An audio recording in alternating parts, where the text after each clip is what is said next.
Les yeux de l'armée. C'est comme ça que l'on pourrait qualifier le rôle de ces jeunes femmes, de l'unité des sentinelles.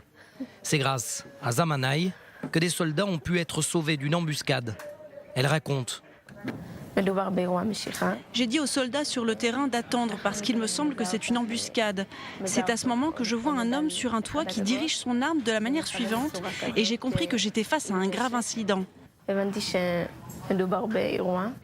La cellule est alors sur les hauteurs du village palestinien de Beit Fadjar, situé à quelques centaines de mètres de la localité de Migdal Oz.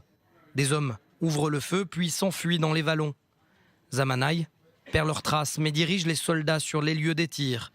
Il parvient ainsi à trouver les douilles. Quelques jours plus tard, le communiqué tombe. La cellule a été arrêtée. Elle prévoyait d'attirer des soldats dans un piège et les abattre. C'est comme une impression de victoire, nous avons réussi. Concrètement, c'est notre rôle et notre objectif, de pouvoir sauver des vies et de faire en sorte d'arrêter ceux qui veulent nous porter atteinte. Zamanaï refuse pourtant de parler de réussite personnelle. Un travail d'équipe, dit la jeune soldate d'une vingtaine d'années. Un travail pourtant harassant. Elles doivent rester focalisées pendant 4 longues heures sur un écran de 15 pouces.